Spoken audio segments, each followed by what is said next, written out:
Hey Google, play If by Davido. If by Davido, sure. Playing on Spotify. My money, my body, now your own. Turn up the volume back.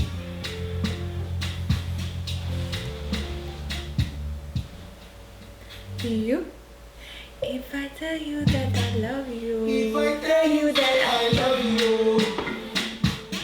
My money, my body, now your own. Oh, baby. 50 billion for your account, yo. Come on, my position. Versace and Gucci for your body, yo. Baby. It's a pink beanie today. I think this needs to be a little bit brighter. Much better. Okay, 1, 2, 3. What's up?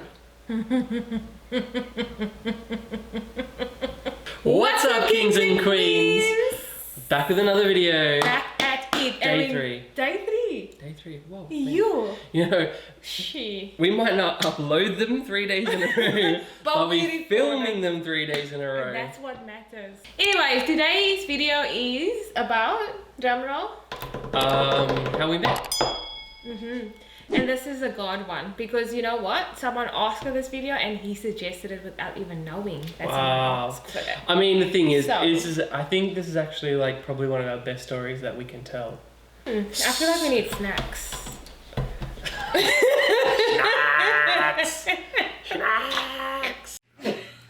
What do you want?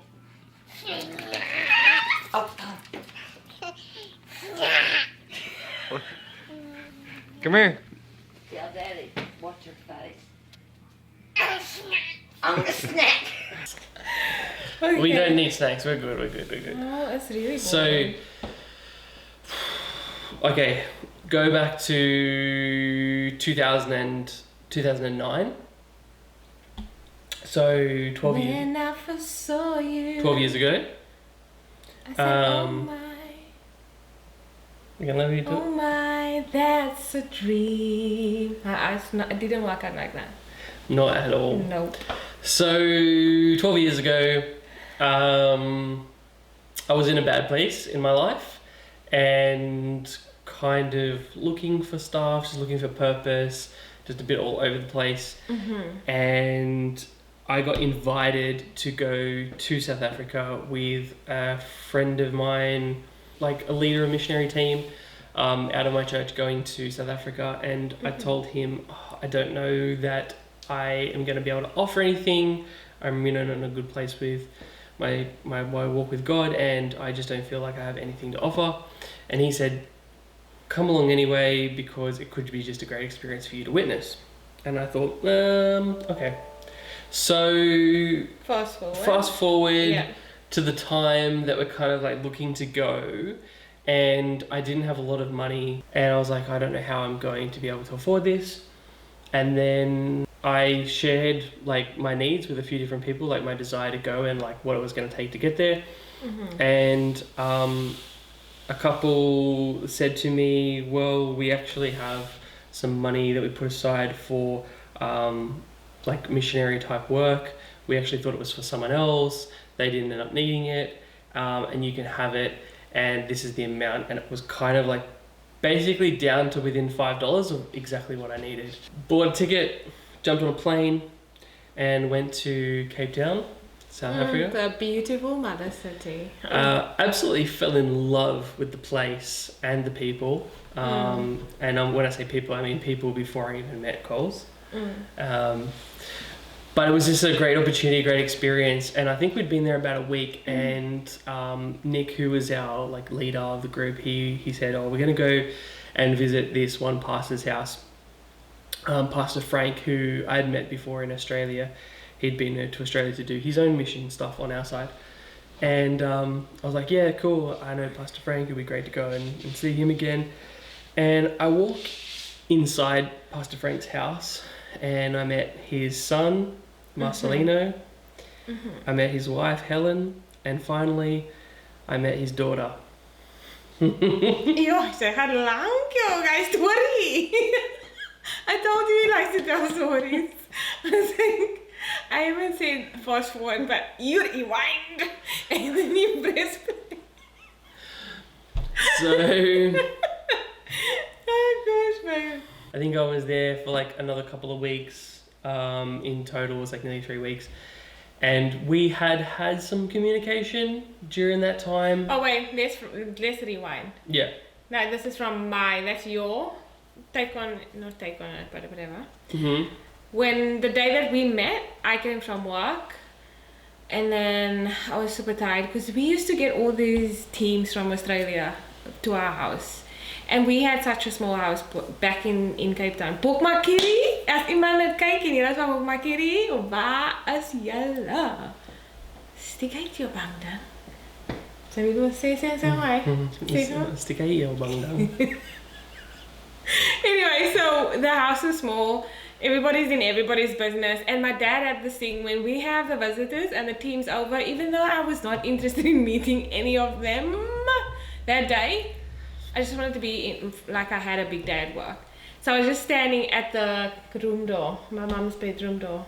And it's right there with in the lounge area. Mm. And they were all in the lounge area, but I was on my phone. Mix it. I was mixing. Mhm. Did you guys have Mixit? No, we No, you never used didn't. it. Yeah. And then when they left, my mom said to me, "Daai ouetjie het vir jou die hele tyd dopgehou." Like saying that he was watching me the whole time. I was like, no, mommy, no. Yeah, I was watching the whole time because I was thinking, wow, this chick is really into her phone. I guess not much has changed. Yeah, I knew that was coming. Yeah.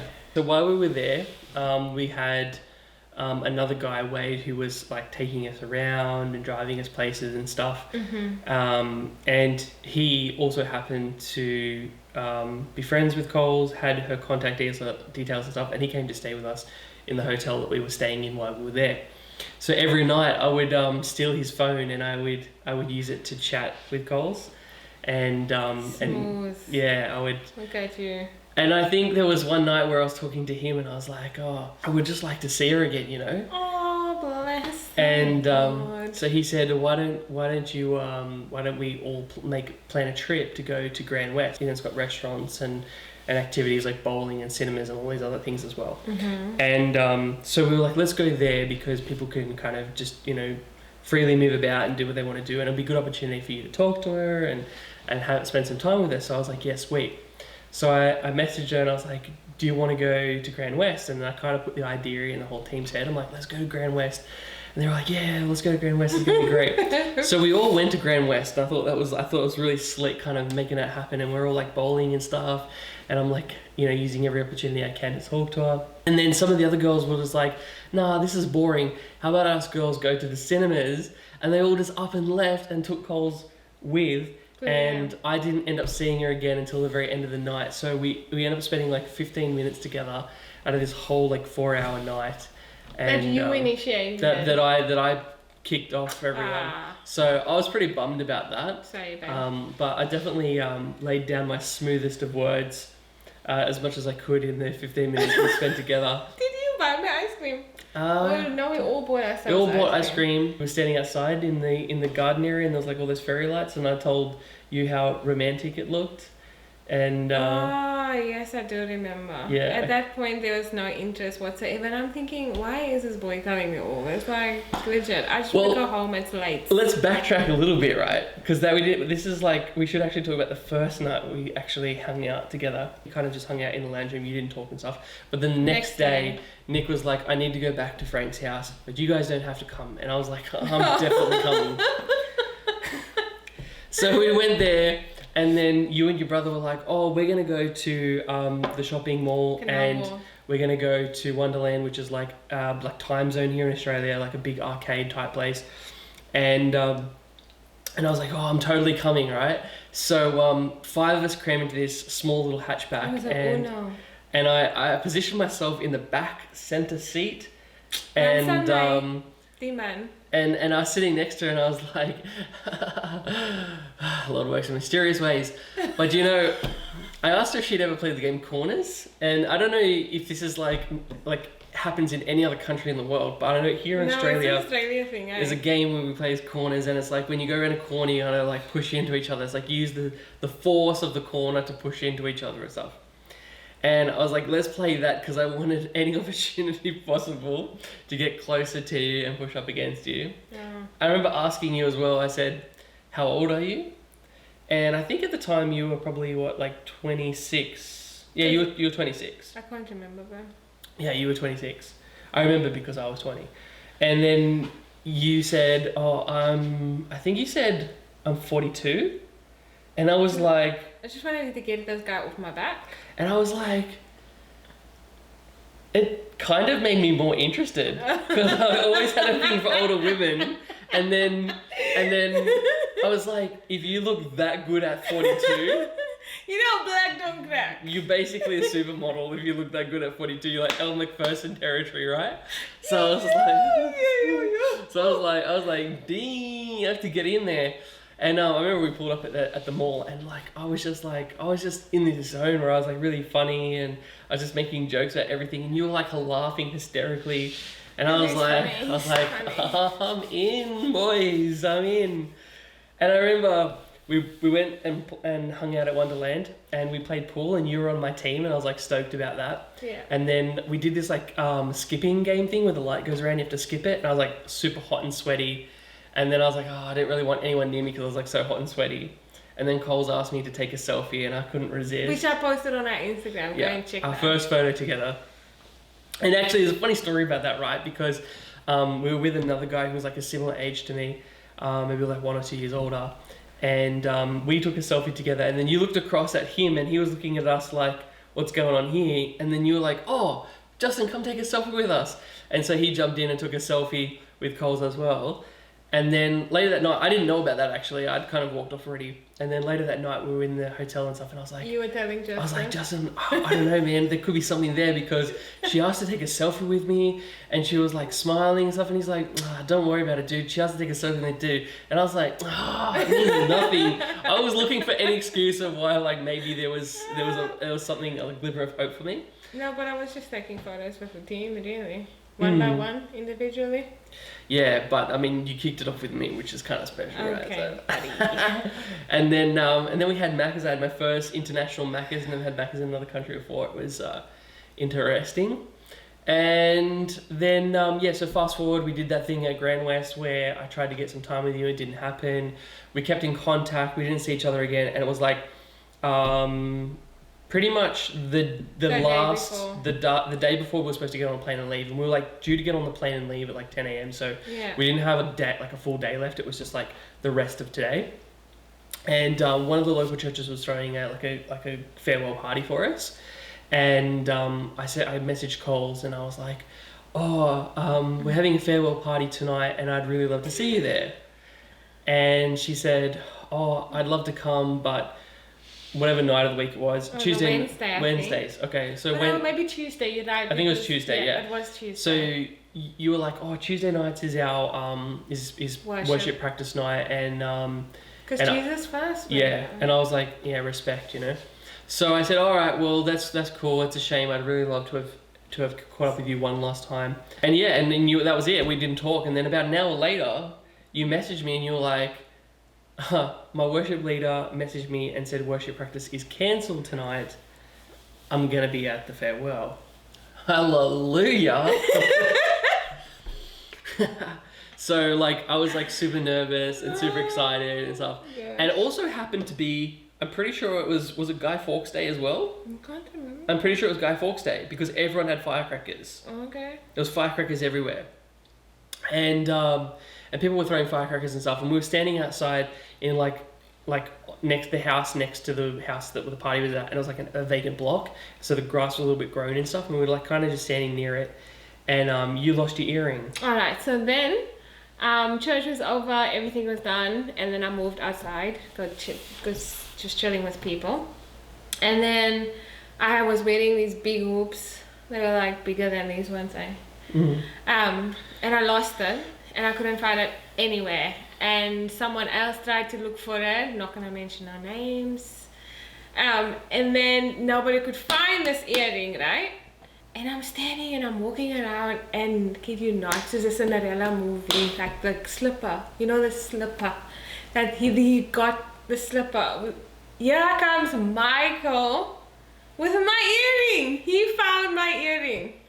Nobody couldn't find it anywhere, and that was just like, I got a bit of a shock there. I was like, yo, immediately I thought about the Cinderella story for some reason. I don't know. But then after that, he gave me my earring, and then we had to say goodbye because then they are leaving, right? So they were leaving, and then Mike does this thing where he comes in for a big hug, and everybody knows me and I know everybody.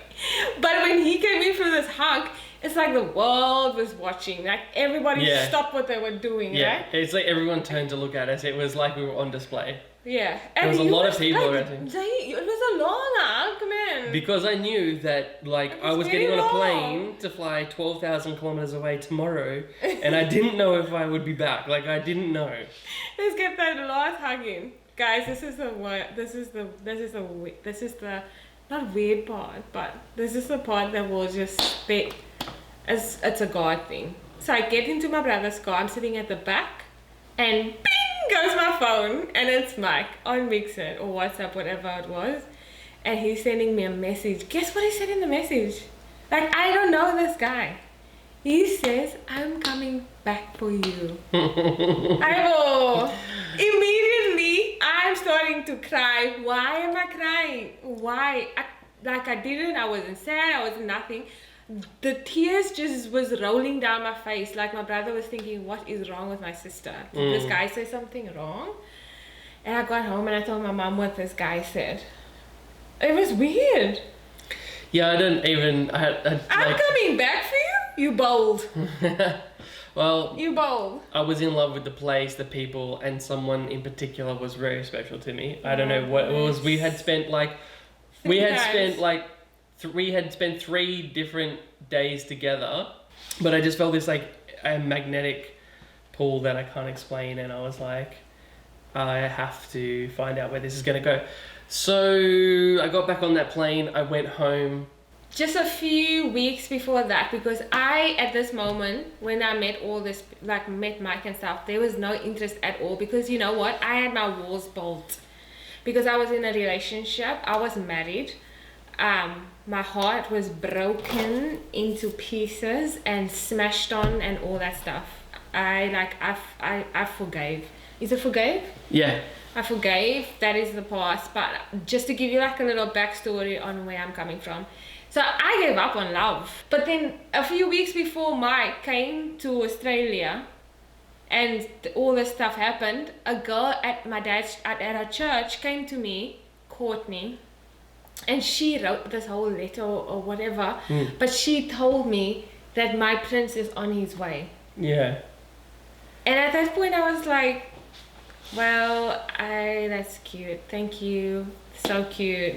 But I didn't really take it in because I just, I was at that point where I'm like, I don't need a prince. I remember the first day I got back, I was super jet lagged. I was still on South African time, so I think we Skyped till 5 or 6 in the morning, Oh, that was which would have been your hectic, evening, and we Skyped for 5 or 6 hours, and then we basically just kept in contact that week, and then I was like, I want to make this something. I don't know what it is, but I want to make it something. So I called your dad, and I was like, I remember that day. and funnily enough, this is a funny story. Her dad, so the whole time I was there for the 2.5 weeks, called me Matthew, and I was so scared of him that I never corrected him. And so when I called him up and I was like, hey, it's Michael, he almost didn't know who I was talking about. But That was funny. I called him up and I was like, hey, I want to have a relationship with your daughter, and he blessed it. He And blessed it. so we made it something. We didn't really know what it was. When was that? That was It was the month 9th of later? November that I called him. Oh, is it? Yeah. So it was I got back in October. So it was a couple of weeks after I got back. And then I was like, okay, well, if it's something, then I have to come back. I have to see you. We have to see where this is going to go as a couple. And so I went to the jewelry store. I bought a ring just in case. Just in case, spontaneity got the better of me while I was there. And Wait, guys, I was at work, I was sitting in my office. And first of all, because of the age gap, my colleagues were like, be careful, you don't wanna whatever, They were just looking out for me. And I'm sitting in my office, and I get a message or a call from Mike, and he was like, "What is your ring size?" And first, I was like, "Yo, a ring size." I just came out of a whole situation, and this guy's already asking me for a ring size. Guess what? He guessed my ring size. Yeah. He guessed my ring size. He didn't hold my hand when he was in South Africa. Nothing. But he guessed my ring size, and he Got an got eye for measurement, that you know what I'm saying? ring. He got me a ring. So yeah, and then I went to Flight Centre. I booked the last seat on the last airline out of Australia to South Africa before Christmas. Yeah. I flew out on the 23rd of December. I arrived on the 24th of December, and Oh gosh. and I stayed for 2 weeks. And on midnight, or just after midnight, on the 1st of January, I proposed, and we decided to. It was the 1st of January. Yeah, it was the It was 1st of January. January. It was New Year's. It was all happened so fast, but God was in it. If He wasn't, So- just when I went to go get you at the airport, Yeah. I ran away. It was 6 weeks between me leaving South Africa and coming back to South 6 Africa. weeks. And it was probably 8-9 weeks between me first meeting you and leaving to come back to Australia. So, and in all that time, in the 2 weeks that I was there, like to see how things went as a relationship, we did spend every day together, and we spent as much time together as possible. We did a lot of interesting and wonderful things. I had a fantastic time in South Africa, and even more fantastic time with you, making out in Sea Point. But it was a really great thing, and I just knew that I'd made the right decision. It just happened. Like God was in it. Yeah. So, Oh, so you said you proposed to me on the 1st. yeah. Do you want to say how you asked my dad? Because you still asked my dad. Yeah, so, all right, I'll tell that last little bit of the story, and then we can maybe leave, like, the next phase of the story Yeah. leading up to marriage and Part stuff for another video, so this one doesn't go too long, and it might gauge interest on how if people are excited for this story or not. Yeah.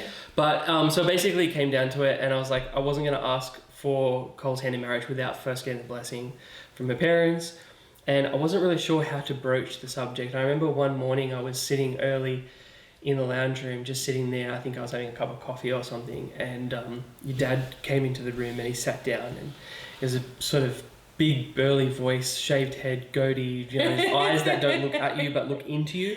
And you. yeah, and I was like, oh man. And then he looks at me dead in the eyes and he says, "So, Mike, do you have something you want to talk to me about?" Yeah. But I think that maybe it would be best if it was just the two of us, without Coles around, And he just gets up and walks out of the room, and I think, man, what have I done to offend this guy? Like, he just left. And then I hear his big booming voice from the next room, "Coles, get the boys and go for a walk." I Wait, thought, he didn't say like that, like go. but it was like, He was angry. It wasn't like he was angry, but he was like, "Get out because we've got business to discuss." Oh He comes in, he sits down, looks me deadpan in the eyes. my gosh. Coles and the boys walk past, leave, go on out the door shut. A face Okay, my of boy. expectancy. Okay, Okay, my boy. my boy. So I said to him, "Look, okay, man, I think that I see a future with your daughter, and I would like to, I think we could see ourselves getting married."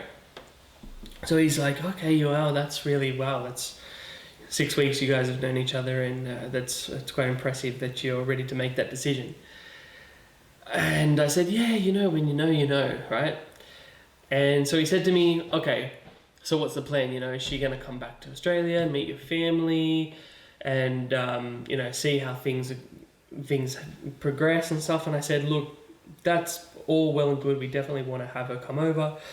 We were looking at March, which was just a couple of months away because my sister was getting married.